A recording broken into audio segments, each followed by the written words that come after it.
A produção de petróleo no Brasil. Por Jean-Marc von der Wiede ***. O duplo desafio do petróleo. Enquanto o mundo enfrenta escassez de oferta e pressão por energias limpas, o Brasil investe pesado no pré-sal.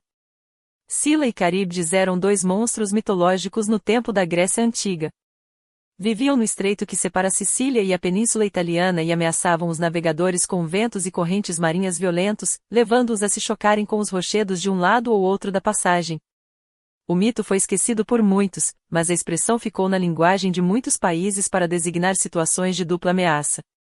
Fugir de Sila significa poder ser atingido por Caríbdes e vice-versa. Traduzindo para a realidade da produção de petróleo, Sila é a tendência mundial de produção de petróleo e Caríbdes é a tendência mundial do consumo de petróleo. Esta dupla ameaça implica em uma radical modificação do contexto da indústria petroleira no mundo. Até os últimos anos, a ameaça era a diminuição da oferta de petróleo, mas surge com força entre os especialistas do setor a ameaça de um pico de demanda.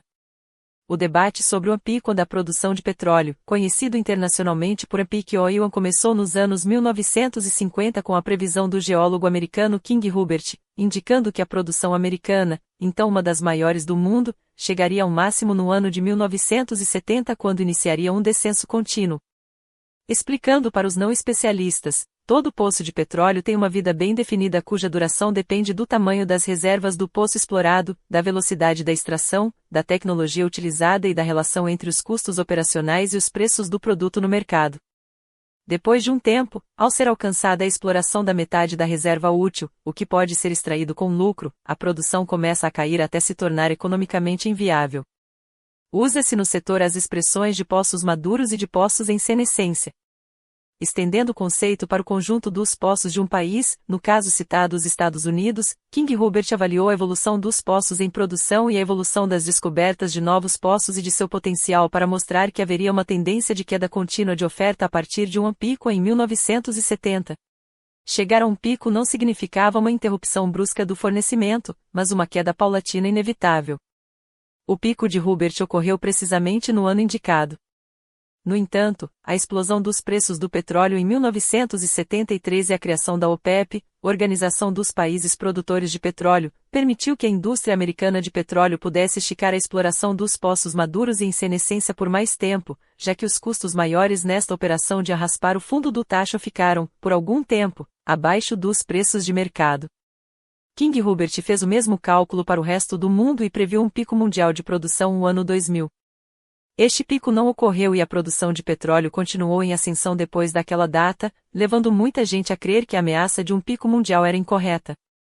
No entanto, os estudos de inúmeros especialistas compartilhando a análise de King Hubert indicavam que os dados usados por ele eram menos precisos do que os disponíveis para a indústria americana e que o pico ocorreria em algum momento no horizonte de décadas, no máximo. O tempo mostrou que a hipótese de King Hubert era válida e o pico ocorreu muito mais cedo do que se esperava. A produção de petróleo dito convencional, objeto dos cálculos do geólogo, alcançou um pico em 2006, levando os preços para um patamar inimaginável de $149 por barril, gerando uma profunda e ampla crise econômica. Entretanto, a oferta de petróleo continuou subindo depois de ficar em um patamar limite por alguns anos. A previsão falhou? O que ocorreu foi uma radical mudança na oferta de petróleo no mundo. Até as crises de 1973 e 1979 o petróleo produzido era o chamado convencional, um óleo leve conhecido como tipo Brent, com menores custos de extração e de refino e maior qualidade. Os preços mais elevados, que passaram de $5 por barril para flutuar entre o mínimo de 30 e o máximo de 150 entre 1973 e 2006, com uma média de 60, permitiram que começassem a ser exploradas de forma mais intensa outras possibilidades.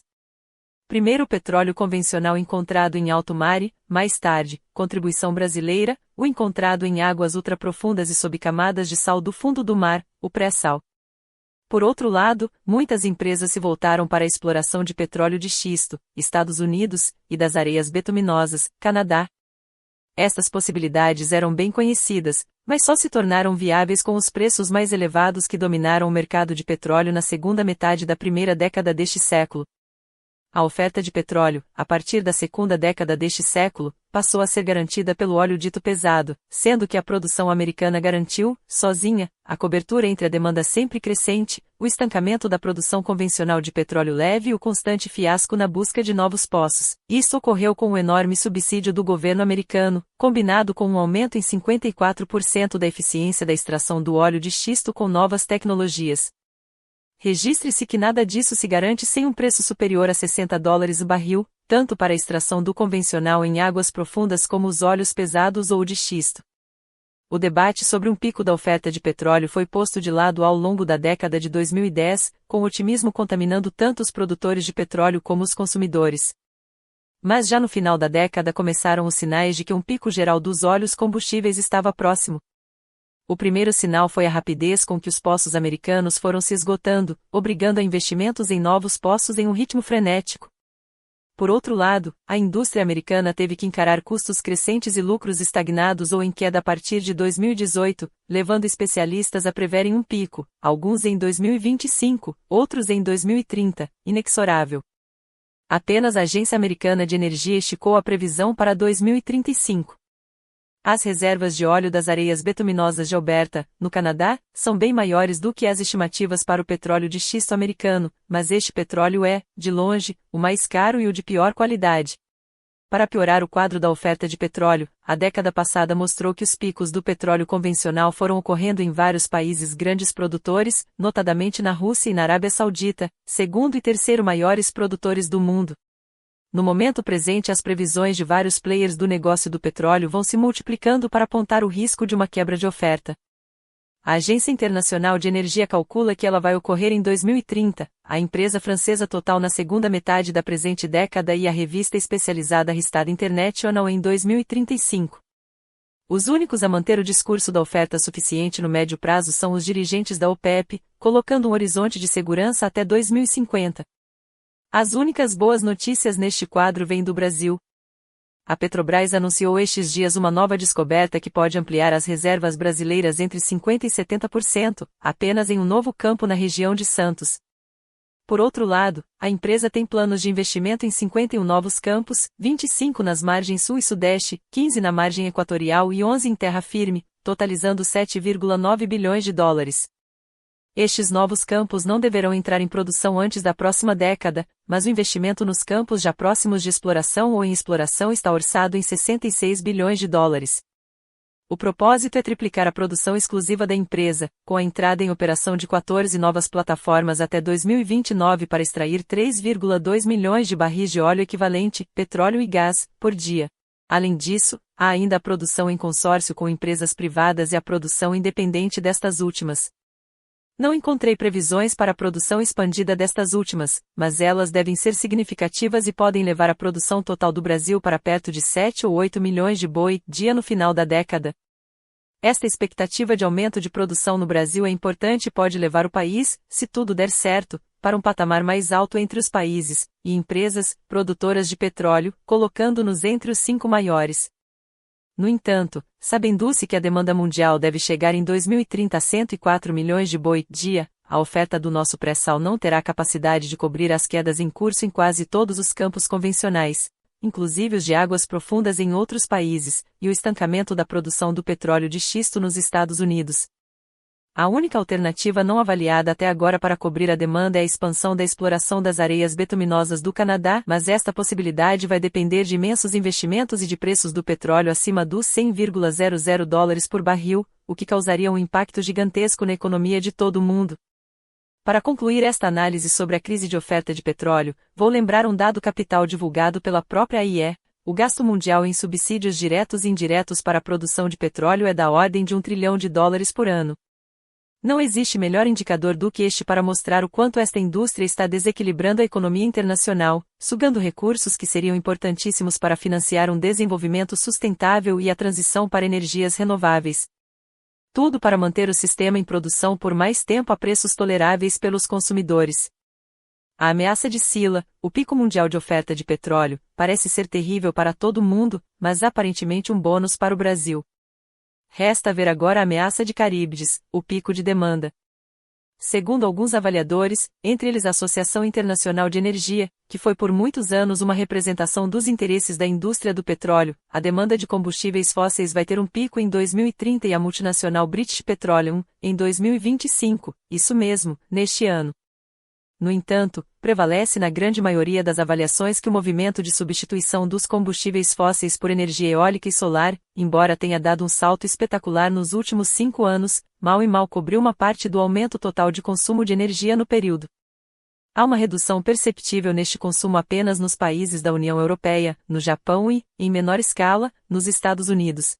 Mesmo na China, de longe o maior investidor em energia renovável, o consumo de combustíveis fósseis, inclusive o superpoluente carvão, continuou crescendo com taxas significativas.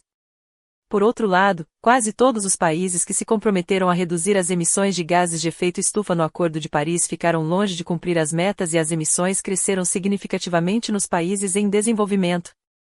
Não há qualquer possibilidade de que a redução da demanda de petróleo seja uma realidade, mesmo dilatando os prazos para 2040. A OPEP calcula que a demanda só vai se estabilizar em 2050. A atitude das empresas petroleiras indica que elas estão dispostas a reduzir a prospecção de novos poços de petróleo, até porque os custos estão cada vez mais importantes e os resultados cada vez mais frustrantes, mas também que vão vender as suas reservas até o limite da rentabilidade para recuperar gastos anteriores. Para finalizar, os pesados investimentos da Petrobras em prospecção e extração de petróleo podem ter que enfrentar as duas ameaças mundiais, a queda da demanda, bastante improvável, e a queda da oferta, bastante provável.